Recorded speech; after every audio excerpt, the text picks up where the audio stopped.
What's up, guys? Drone worship in your face, and we're going to be talking about uh, building your own DIY battery. This comes from Chris Goodall sent me this so that we could do the teardown. So I'm going to be making all of these videos in segment of how to tear this down, pull out the BMS, solder it, and calibrate it. So be ready for those videos. Also, guys, be aware that we do have the DIY battery mod up for purchase for those of you that don't want to do the mod. For whatever reason, you can purchase that. Just go to soloflies.com. There'll be a link in the description of every one. You can thank John Brotherton for doing that for all of you guys. I'm just the technical aspect here. I'll just be showing you how to do the mod, how to do the calibration.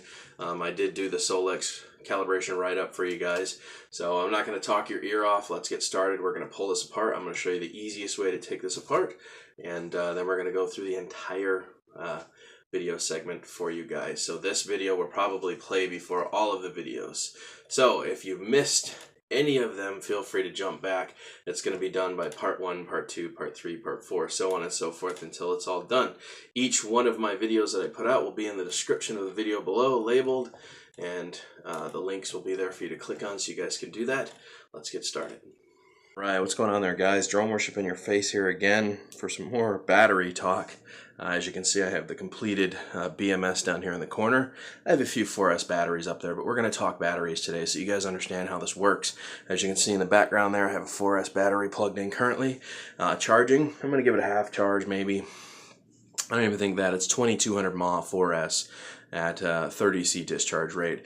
I'm just going to be using that battery to show you how to calibrate the BMS for the Solo for your first flight, and then how to plug it in and all that fun jazz. But today we're going to focus on batteries because you've reached the point where you need to choose your 4S battery. So I'm going to try to explain this to the best of my ability for you guys to understand what you're looking for, okay? I'm also going to tell you some of the stuff that we've discovered so that this is a little easier for you guys to choose your battery and know what to look for. The cool thing about the BMS, the battery management system down here in the corner, is that it can register for a failing battery. So if the cells start to give out on this, it will automatically adjust the percentage ratio for the voltage of the battery so that it's always accurate. So what's cool about that essentially is that you could choose a smaller battery. You don't have to be in the 5200 mAh range. The original Solo battery is 5200 mAh, right? At 14.8 volts. That battery is only 1000 mAh 4S. That one is 2200 mAh. I can use both of these with the Solo. Obviously, I'm not going to get the flight time that I would out of the 14.8. Your best bet is to go with a 5200 mAh at 35C to 25C.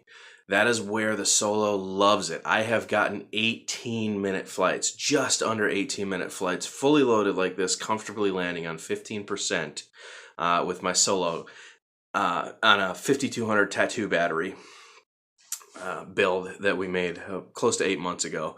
And you know, I just quit dabbling with it because I knew that if batteries ever started to fail, there was no reason for me to keep flying on the DIY packs at the moment because all my batteries are registering as okay. Now, I don't push these batteries hard that I have. The batteries that I do have, I'm not out flying like a crazy man. I'm not out doing crazy stuff with my Solo trying to blow up the battery and make it fail intentionally. So all of my batteries that I currently have, my OEM batteries, are in good shape. As they fail, I will extract the BMS and I will start building more of my own DIY batteries because number one, it's cheaper. Number two, you're running on fresh cells. And number three, if one of these batteries fail, all you have to do is choose your next battery, unplug it from the BMS, perform a BMS calibration like I'm going to show you in the next segment, and you're good to go. You can get right back up in the air using the original BMS. This is reusable. There's nothing not reusable about this. The other cool thing is, for those of you that purchase the Solo tool, you'll probably get more information, okay? But I did want to bring this up. These little alarm voltage meters work excellent with this BMS setup. So I'm going to give you an example here. This battery here is, oops, sorry, I'm leaning on the thing. This battery is low and needs to be charged. This is for my race drone. I'm going to go ahead and plug it into the BMS through the power management. So what I'm going to do first, because this is my first time connecting this little tiny battery, is we're going to go ahead and connect it to the BMS. And I am going to plug in the balance port so that it can learn the balance port really quick. So now that it's got power and the balance port is connected, it's registering this battery. So if I click on the power switch, it's going to tell me that it's only got 1 bar and it's dying. There you go, 1 bar. I'm dying, I'm dying. If I turned it on, it would start going bink, bink, bink, bink, bink, bink, bink. Too low for flight, too low for flight. And then it wants to shut down. This battery is dead. But what's cool is that I can unplug this. As long as I leave power to it and I turn it off properly, I can actually unplug the balance port. Right? Just to show you how this works. Let me flip this over. And without using the solo tool, I can plug this in like so. And it's going to tell me 45C, 1 cell, 3.78, number 2, 3.76, number 3, 3.78, number 4, 3.75. Okay? And it'll just keep going through the information. It tells me my entire voltage output and everything. Now, you're going to get more out of the solo tool, but if you do the DIY battery mod, these things cost $2, man. You can buy these voltage checkers for $2 to let you know what the cell capacity is.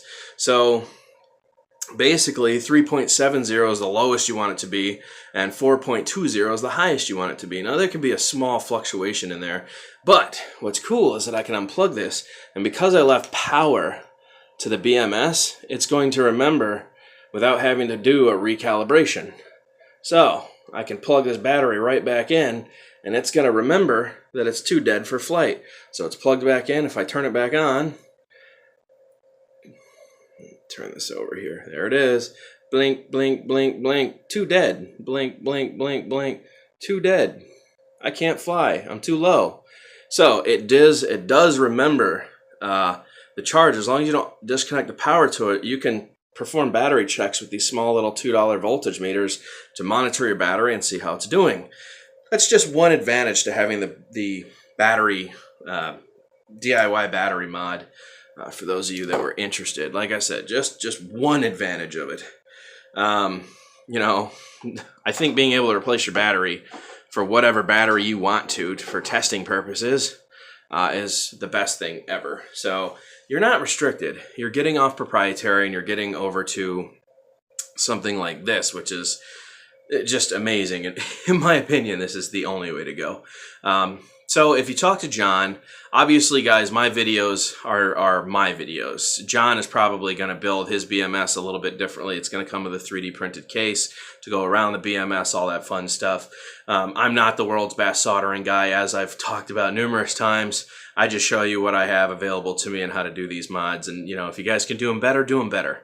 So I would suggest, if you're looking for a battery, to choose a 4S at 5200 mAh between, let's say, 25C and 35C. I wouldn't go higher than that, but the nice thing about the discharge ratio at those C ratings is that the original Solo battery would get hot when you would push it really hard. Like, you know, you'd get done flying and the battery pack would be hot. That's because it was only a 10C discharge rating. We found on running 5200 mAh, 25 to 35C batteries, it doesn't even break a sweat. Like, you barely even used a portion of what the discharge rate could handle. So essentially, it's actually way better for your Solo because it's not feeling like it needs to draw so much from the battery. And that's why these batteries keep failing. These old battery packs, when you put the Solo under a lot of pressure with, you know, degraded cells that have been dying for the past 4 years, and you push them hard, well, yeah, they're going to pop like a zit and fail. And your battery is going to go from 80 to 20%, and it's going to fall out of the sky. You're flying on batteries that are 4 years old. They're from 2015, guys. They're basically 4 years old at this point. Okay? We're coming up on December. They're almost 4 years old.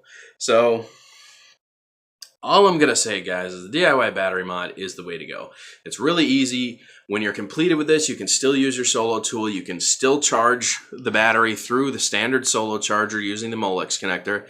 And you can't screw it up because they have a nice little guide right here that makes sure that you can't put it in the wrong way. That little black thing up there only allows you to plug in one way on the charger and into the Solo as well. So there's no way to screw this up. And like I said, John is going to be building the ones for you guys if you want to purchase them.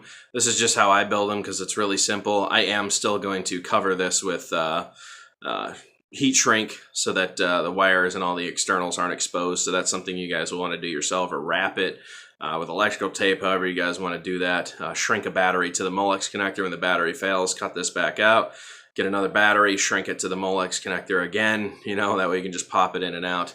But really simple. So if I had to suggest a battery for you guys, I would say the Gensace Tat2 5200 mAh at 35C is the best way to go. For those of you guys that know, Gensace was the original creator of the Solo battery. It has been the battery I've had the most success with, getting almost 18-minute flights. And like I said, everyone's going to vary. Some of you guys will get 14 minutes, some of you guys will get 16 minutes, some of you guys will get 15 minutes. You know, it's really going to vary. Some of you guys will get super lucky and you'll end up with a really good deal. And your battery will, you know, do some things it really shouldn't be able to do. But so anyways, guys, that's my battery talk. It is the future of the Solo, is the DIY battery mod. It is just, I can't express this enough. It's extremely cheap to do. It's really simple. It's really easy.